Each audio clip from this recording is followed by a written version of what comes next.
Magandang umaga, Pilipinas. Alamin natin ang magiging lagay at taya ng panahon ngayong araw ng Huwebes, 19 March 2026. Sa kasalukuyan, wala nga tayong minomonitor na low pressure area sa loob at labas ng ating Philippine Area of Responsibility. Ngunit patuloy na nakakaapekto itong Northeast Monsoon o amihan sa Hilagang Luzon. Para sa ating General Area Forecast, dulot nga ng Northeast Monsoon, asahan natin ang maulap na kalangitan na may mahihinang pag-ulan, partikular na dito sa Cordillera Administrative Region, Cagayan, Quirino, Isabela, Nueva Vizcaya, at Aurora. Asahan din natin ang bahagyang maulap hanggang sa maulap na kalangitan na may pulo-pulo mahihinang pag-ulan, partikular na sa Ilocos Region at Batanes. Samantala dito sa Metro Manila, natitirang bahagi ng Luzon, sa buong Visayas, at sa buong Mindanao ay makakaranas naman ng bahagyang maulap hanggang sa maulap na kalangitan na may pulo-pulong pag-ulan, pagkulog o pagkidlat, dulot ito ng localized thunderstorm.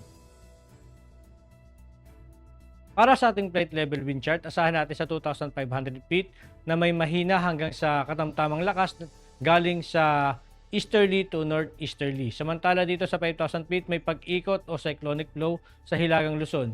Habang sa ibang bahagi ng ating bansa, asahan natin ang moderate na lakas galing sa east to northeast.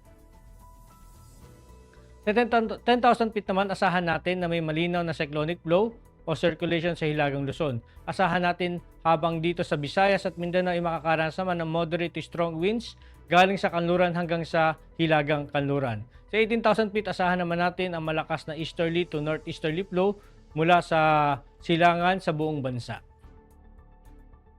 Para naman sa impact sa flight operation, dulot nga ng Northeast Monsoon dito sa Cordillera Administrative Region, Cagayan, Isabela, Quirino, Nueva Vizcaya, Aurora, Ilocos Region at Batanes. Ang main hazard nito ay cool and dry northeasterly flow bringing strong winds and light rains.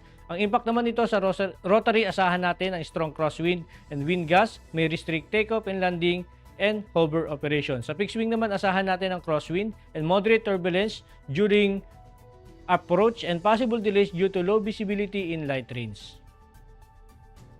Dulot naman ng localized thunderstorm sa Metro Manila at atitirang bahagi ng ating bansa, asahan natin ang main hazard, ang afternoon convective development producing gas fronts and heavy rains.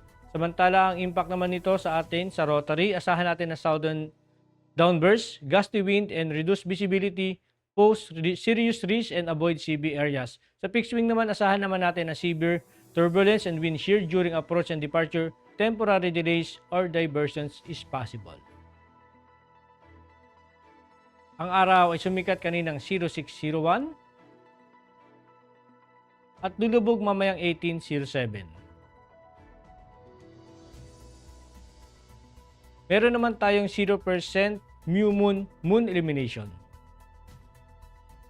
Para maging updated sa lagay at taya ng panahon, ipalo lang ang aming social media accounts ng Air Force Weather Center. At yan lang po lagay ng ating panahon ngayong umaga at sa ngalan ng aming commanding officer na si Colonel Alvin John Q. Gadorpap Jesse. Ako si Staff Sergeant Edmar B. Sagadraca Jr., Philippine Air Force Weather Broadcaster ng Air Force Weather Center. Muli, magandang umaga at maraming salamat.